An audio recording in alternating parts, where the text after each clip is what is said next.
Welcome to Real Tech Real Talk, a podcast from Cxpose.tech. Now, what if you could turn high-value prospects into loyal brand advocates? This episode is all about taking your marketing strategy to the next level with account-based marketing, commonly known as ABM. I'm your host, Kumaran Subramanian. Joining me to explore the future of ABM and marketing automation tools is Fran Wilson, a global marketing leader with more than 2 decades of experience in B2B marketing and enterprise technology.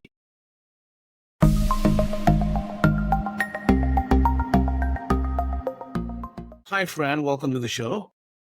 Thank you. So let's kick things off with a brief introduction of yourself and your professional journey over the last 20 plus years. Absolutely.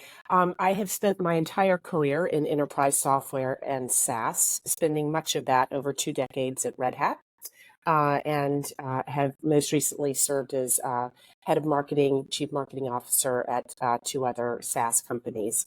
And I am passionate about growth marketing and love to help build companies. So that's what I continue to do. Appreciate the intro, friend. Right. Today we will delve into the world of ABM, but first I think it's important to understand the broader customer acquisition landscape, right? So in your opinion, or from your experience, what are the most common pitfalls businesses face when trying to acquire new customers? Absolutely. I'll start with one that sounds very simple, but I'm shocked at how often it is overlooked, which is really clearly defining the ideal customer profile or prospect, if you want to think of it that way. It is often the case that assumptions are made, there's misalignment across the go-to-market leadership about who you're actually best qualified to serve, because clarity around that, in the absence of it, you are not going to be able to effectively target.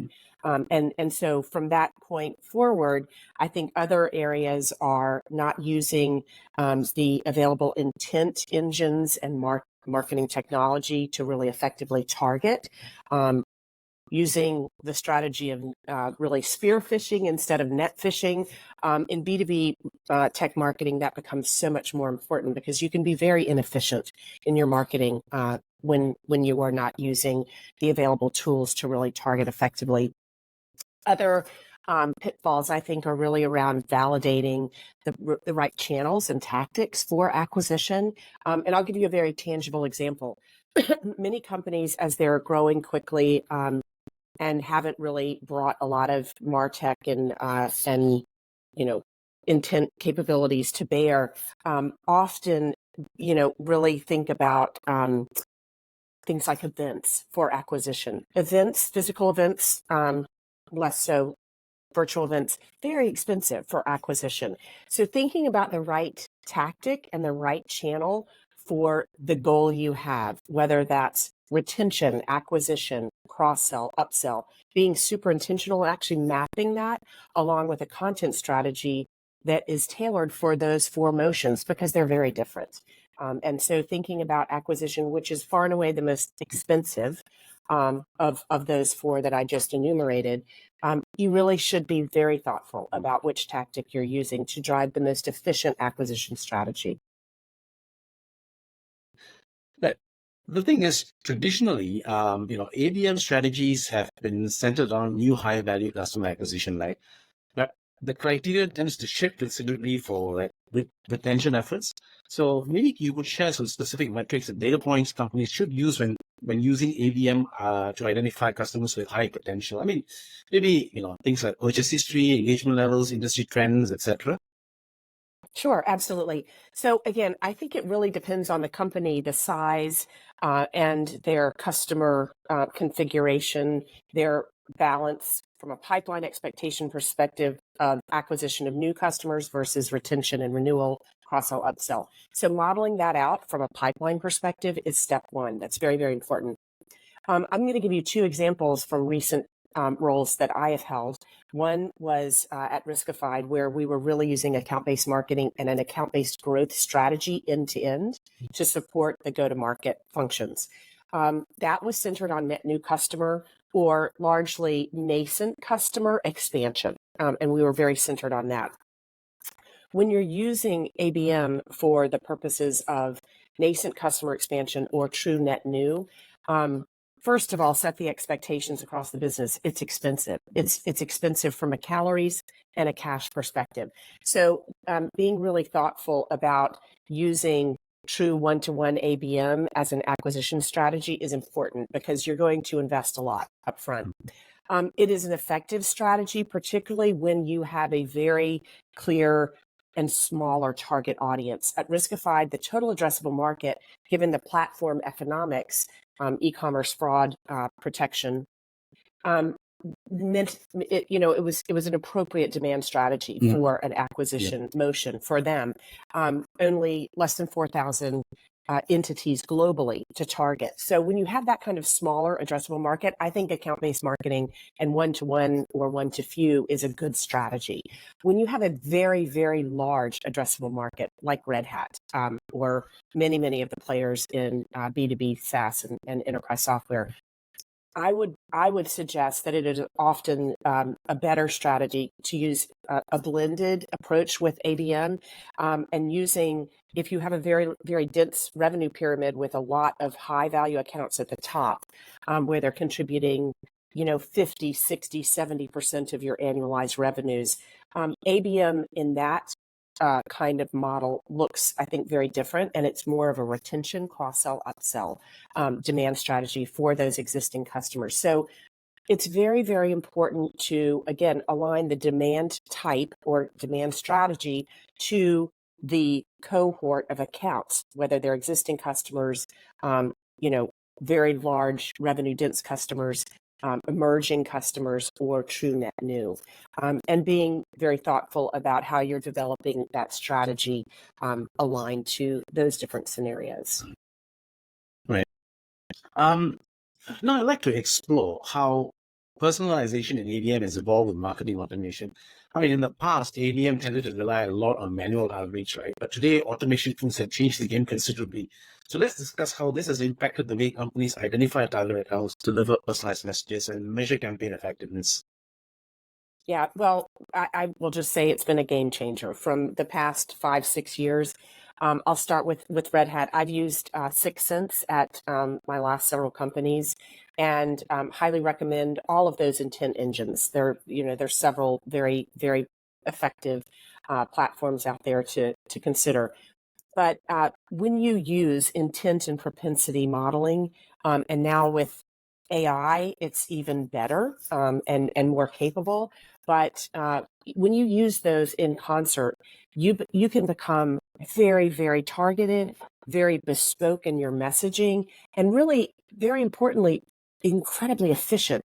Because if you are targeting a cohort of accounts using the right message at the right time, i.e. they're raising their hands, signaling, I'm in market, I'm looking, I'm considering, your entire set of resources, your marketing budget, your MDR, SDR teams, your sales force can really focus their energy and their efforts on those accounts that are most likely to convert and buy, and that's nirvana for B2B marketers. And I think in the absence of those tools, again, you go back to that sort of concept of net phishing. You run a bunch of tactics, you're out in market with a bunch of messages, and it's kind of leaving it up to luck if you're actually going to show a really strong conversion rate.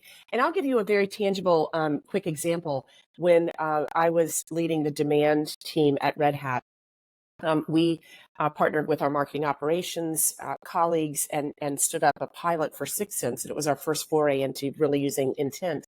We partnered that effort with an internally developed propensity model, which for Red Hat was very important because we had large concentrations of customers with only one product or maybe 1 to 2 products. So really cross-selling effectively over the portfolio was a key growth strategy for us at that time. And we really use those two things in concert to drive much more efficient demand marketing and higher conversion rates, to the point where what was being passed to our MDR teams for nurture and then on to sales, the productivity of the pilot team members in the MDR teams increased by 75%. And that's a very, very large number if you start to expand that over the existing pipeline and the existing MDR function. So it was a great success for us there. Not all companies have that kind of sort of view of what their pipeline expectations are. Again, going back to net new versus existing customer contribution, but either scenario, whether you're really focused on net new or you're really doing a blended approach for pipeline contribution, it can be game changing. And I would highly recommend that as soon as you have the internal capabilities to do so, that you go out and thoughtfully select the right tools and deploy them. Because most importantly, when you do that well, it creates an exceptionally better customer experience. Who, as a prospect, doesn't want to see a message from a trusted vendor that is very salient to what they're trying to do, what problem they're trying to solve? That's helpful. That engenders a much more positive relationship and response than just throwing random messages and hoping one of them resonates. It's interesting you mentioned AI. So from the perspective of leveraging AI within automation tools to power the likes of content creation, predicting buying intent, audience segmentation, etc. From your point of view, what are some cutting edge features that are particularly useful for personalizing ABM campaigns in the era of AI? Yeah, so to be perfectly transparent, I haven't watched what the big intent vendors are doing with AI right now. So I would encourage folks who are considering onboarding those tools to really do that, vendor comparison and analysis. But I think the AI capabilities, as long as the models you're using to support generative AI or, a blended approach of classical AI and generative AI, as long as the models underpinning them are really steeped in accurate customer data, it can be a game changer. Because think about the intent engines being fed by your underlying customer data model. If that's clean data, boy, it gets better faster over and over and over and over again. So I just think it makes existing capabilities for intent and propensity modeling that much better, much faster. And you can really drive, again, even more bespoke experiences for your prospects and customers. And so I think one of the key elements of that is that model and making sure that you're using the right model to inform the marketing intent and propensity engines. Getting that wrong can create a less than positive experience. So making sure that your IT and digital strategy really includes an end-to-end master data management approach. That's absolutely critical. And the sooner you do that, the better, because the larger you get, if you don't have clean data, it gets harder and harder to fix. Any upcoming trends in ABM or marketing automation that you're excited about that you'd like to share? Well, I think some of the engines around customer experience and really focusing on the customer of one, thinking about an entity, not a large target audience. And that goes to personalization aligned to intent, and again, probably some degrees of propensity modeling. Just bringing all of those things together and really, centering on customer experience. I think there's some companies out there who are doing that really, really well. HubSpot is one of them. And I think they're sort of eating their own dog food in the sense that their tech is intended to create those exceptional customer experiences. And I think everything they do from a technology and a go-to-market perspective reflects that. So really, inculcating that from a culture perspective is, I think, one of the things that can really be a game changer for an organization. Everything needs to be customer-centered. All right. Just the last one. I'm interested to get your thought on this particular issue. I started my career as a writer, so I've been reading a few articles on how generative AI is actually making writers a lot more lazier, because in the past, you had to actually put in the effort, put in the shit. Now it's just you just type away, then you get some information. Now, I'm just wondering. I mean, some in the industry may think that I'm poking the bear, but I'm just wondering. I mean, you've been in the industry for a very long time. I mean, you've seen how marketing strategies and marketing as a whole evolved, right, over the last 2+ decades. Do you think we run the risk of, a generation of marketers being heavily reliant on generative AI or AI, and which could compromise critical thinking skills? Do you think that could potentially be the case? So this is the double-edged sword, and I would recommend, if you guys are interested in learning more about this fast-paced technology shift that's happening, look at some recent articles from McKinsey. There's some really, really great work they've done over the past 6 months in following this trend. But the short answer is, I think there's always value in the human experience. I think that this makes writers more efficient. I think makes them vastly more productive. And I think, going back to our discussion around personalization, I think it makes their job, I'm not going to say easier. Maybe it is easier, but I don't think it eliminates the need for human editorial supervision, involvement, review. I just think the productivity gains are going to be massive, and I think that's where we really need to center, and not put up regulatory or other guardrails that are intended to protect jobs. I think that's the wrong approach. I think reskilling teams and helping them understand how to leverage generative AI to make themselves better marketers is the right approach. And I think, again, the companies who do that, invest in their people and retrain, reskill them, are the ones who are going to be the big winners, because that just makes marketing more efficient and growth more efficient, and that's what we're all after. Yeah. So it's basically complementing one another rather than being seen as a threat, so to speak. Yeah. Exactly. And let me give you an example that's sort of on the borderline of marketing, but it's certainly a square output of go-to-market. Things like RFPs that took time, so much time 4 or 5 years ago, and often very repetitive elements. The same questions are asked on the RFPs. If you think about what the federal government requires, for example, in an RFP process, all of that can be done, like 80% of it can be done really, really efficiently and effectively using generative AI. Again, assuming you're feeding the models underlying the platform with the right data and content from your particular portfolio, that can be much, much more, and creating better customer experiences. You can respond to an RFP in 4 hours or less, as opposed to 4 days. So those are the game-changing things that I think companies really should center on. Pick those areas where they're quick, good wins, where there's not a lot of friction, created in the organization by introducing generative AI. Well, with AI and marketing automation constantly evolving, the possibilities of the ABM landscape are endless, I believe.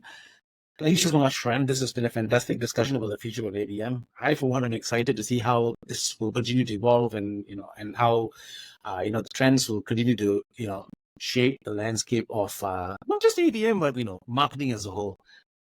I couldn't agree more. Yes, me too. Thank you. Thanks for the time. I appreciate it. Thank you for watching. I hope you enjoyed the discussion and gained some actionable insights on how to personalize your ABM approach and boost customer loyalty. Check out Cxpose.tech on LinkedIn, YouTube, Instagram, and our website, Cxpose.tech. The links are in the description. I'll see you again on our next episode with more tech and more talk.